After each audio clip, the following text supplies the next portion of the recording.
ఎన్టీఆర్ జిల్లా మైలవరంలోనూ scrub typhus కలకలం రేపుతోంది. జీకొండూరు మండలం వెంకటాపురం గ్రామానికి చెందిన 2.5 ఏళ్ల బాలుడు రాకేష్ కు వ్యాధి సోకింది.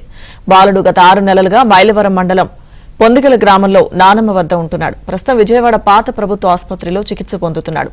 ప్రస్తుతం బాలుడు ఆరోగ్యంగా ఉన్నట్లు వైద్యులు తెలిపారు. ఇక బాలుడి శరీరంపై ఎలాంటి మచ్చలు, గాయాలు కానీ లేవని బాలుడి తల్లి తెలిపింది.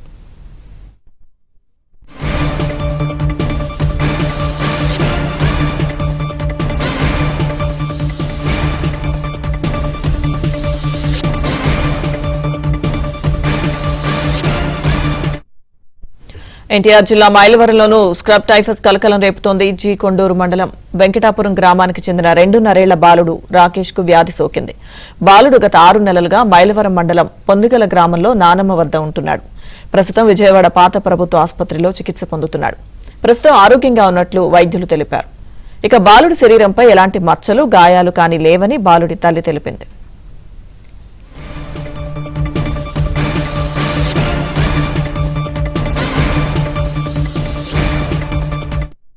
పూర్తి సమాచారం మా ప్రతినిధి లీలా అందిస్తారు. లీలా. లక్ష్మీ దుర్గా 3 ఏళ్ల క్రితం ఢిల్లీ, తమిళనాడును షేక్ చేసినటువంటి స్క్రబ్ టైఫస్ జ్వరాలు ఇప్పుడు ఏపీని కూడా టెన్షన్ పెడుతున్నాయి. ఎన్టీఆర్ జిల్లా మైలవరం జీకొండూరు మండలం వెంకటాపురం గ్రామానికి చెందిన సంకటి రాకేష్ అనే కుర్రోడికి స్క్రబ్ టైఫస్ అనేది సోకింది. గత 6 నెలలుగా బాలుడు మైలవరం మండలం పొందుగల గ్రామంలో నానమ్మ వద్ద ఉంటున్నాడు. వారం రోజుల క్రితం జ్వరం రావడంతో ప్రస్తుతం విజయవాడలో పాత ప్రభుత్వ ఆసుపత్రిలో చికిత్స పొందుతున్నాడు. అయితే బాలుడు ప్రస్తుత ఆరోగ్య పరిస్థితులు బాగానే ఉన్నట్టు వైద్యులు అయితే చెప్తున్నారు. బాలుడు ఒంటిపై ఎటువంటి నల్లమచ్చలు కానీ, గాయాలు కానీ లేవని, వారం రోజుల తర్వాత పూర్తి వివరాలు వెల్లడిస్తామని అయితే మాత్రం బాలుడి తల్లి ఉదయలక్ష్మి కూడా చెప్తుంది. అయితే స్క్రబ్ టైఫస్ లక్షణాలతో విజయనగరంలో కూడా ఇప్పటికే ఒక మహిళ అయితే మృతి చెందింది. రాష్ట్ర వ్యాప్తంగా కూడా పాజిటివ్ కేసులు అయితే మాత్రం పెరిగి ఆందోళన కలిగిస్తున్నాయి. నల్లిని పోలినటువంటి కీటకం కుట్టడం ఈ వ్యాధి సోకిందంటున్నారు డాక్టర్లు. పుట్టిన చోట దద్దుర్లు, నల్లటి మచ్చలు ఏర్పడడం, అలాగే జ్వరము, వాంతులు, తలనొప్పి, ఒంటి నొప్పులు, పొడిదొరుగు ఈ వ్యాధి లక్షణాలను తెలుపుతున్నారు. స్క్రబ్ టైఫస్ లాలాజలంతో మనుషుల్లోకి ఈ ఇన్ఫెక్షన్ సోకినట్లు కూడా ప్రాథమికంగా గుర్తించారు. అలాగని ఈ ఇన్ఫెక్షన్ మనుషుల్లో నేరుగా ఒకరి నుంచి మరొకరికి వ్యాపించదంటున్నారు వైద్యులు. తేమ ఎక్కువగా ఉన్న చోట ఈ వైరస్ ప్రభావం ఎక్కువగా ఉంటుందంటున్నారు.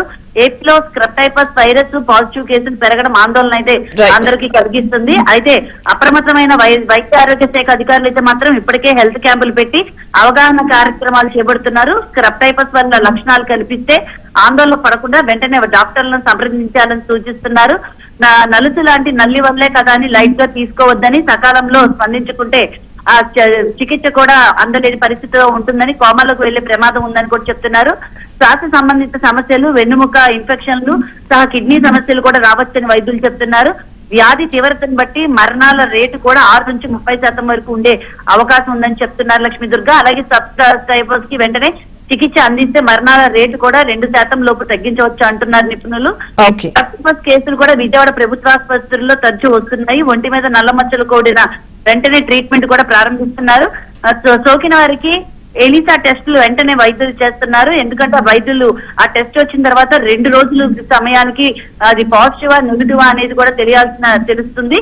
ఆ తర్వాత వారికి వ్యాధి సోకిన వారికి డాక్సిస్లైకిన్ అలాగే ఇరిథ్రోమైసిన్ టాబ్లెట్లను కూడా వాడాలని వైద్యులు చెప్తున్నారు. ఇంటి పరిసర ప్రాంతాలను కూడా శుభ్రంగా ఉంచుకోవాలని, పసిపిల్లలు సైతం ఫుల్ క్లోజ్డ్ బట్టలు వేయాలని వైద్యులు సూచిస్తున్నారు లక్ష్మీ దుర్గా. ఏమాత్రం నల్ల మచ్చలు కూడిన జ్వరం వచ్చినా ఆసుపత్రికి వచ్చి పరీక్షలు చేయించుకోవాలని వైద్యులు చెప్తున్నారు లక్ష్మీ దుర్గా.